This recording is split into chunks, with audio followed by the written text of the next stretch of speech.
है कि official secret act खुसूसी अदालत साइफर केस की समाअत का ये मामला है। अदालत का चेयरमैन पीटीआई और शाह महमूद कुरैशी को मंगल यानी कि 28 नवंबर को अदालत पेश करने का हुक्म।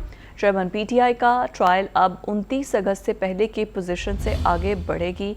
ऑफिशियल सीक्रेट एक्ट खुसूसी अदालत के जज ने ये हुक्मनामा जारी कर दिया है। अदालत का चेयरमैन पीटीआई और इसके साथ साथ शाह महमूद कुरैशी उनके जो ट्रायल है अब 29 अगस्त से पहले की पोजीशन से आगे बढ़ेगा। ऑफिशियल सीक्रेट एक्ट खुसूसी अदालत साइफर केस की समाअत में अदालत का चेयरमैन पीटीआई और शाह महमूद कुरैशी को मंगल 28 नवंबर को अदालत में पेश करने का हुक्म। इसी पर बात करते हैं, सलमान आबान हमारे साथ मौजूद है। सलमान, मजीद तफसीली हुक्म के मुतालिक अपडेट कीजिएगा।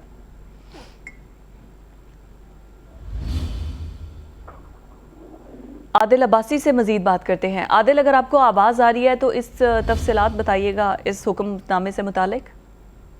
देखिए, ऑफिशियल सीक्रेट एक्ट खसूसी अदालत ने साइफर केस में चेयरमैन तहरीक इंसाफ और शाह महमूद कुरैशी को 28 नवंबर को अदालत में पेश करने का बड़ा हुक्म जो है वो जारी किया है। चेयरमैन तहरीक इंसाफ और शाह महमूद कुरैशी के खिलाफ केस की समाअत जो है ऑफिशियल सीक्रेट खसूसी अदालत के जज अबुल असनाद जुल्करनैन ने की। शाह महमूद कुरैशी के वकील अली बुखारी और चेयरमैन तहरीक इंसाफ की जानिब से खालिद यूसुफ जो है वो अदालत के सामने पेश हुए।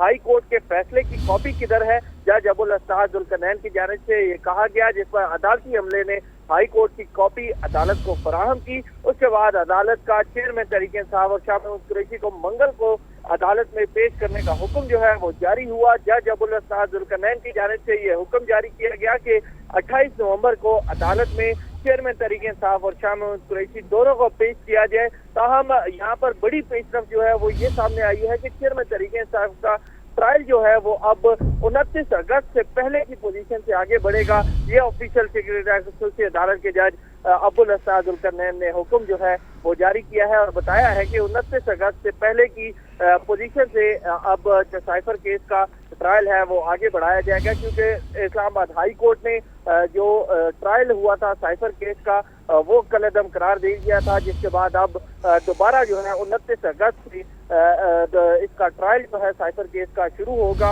29 अगस्त से पहले 14 रोज के लिए चेयरमैन तहरीक इंसाफ को जुडिशियल रिमांड पर जेल भेज दिया गया था। लिहाजा अब 29 अगस्त के बाद की पोजीशन जो है वो सारी कलअदम करार दे दी गई थी इस्लामाबाद हाई कोर्ट की जाने से। लिहाजा 29 अगस्त के बाद से अब दोबारा जो है अब ट्रायल का आगाज किया जाएगा। इस ट्रायल का जो आगाज है वो अब जुडिशियल कम्प्लेक्स से होगा, क्योंकि पहले जो ट्रायल होता रहा वो जेल अडयाला जेल में होता रहा। लिहाजा इस्लामाबाद हाई कोर्ट ने वो भी हुक्म जो है वो नोटिफिकेशन जो है वो अडयाला जेल में समाअत करने का वो मुअत्तल कर दिया था।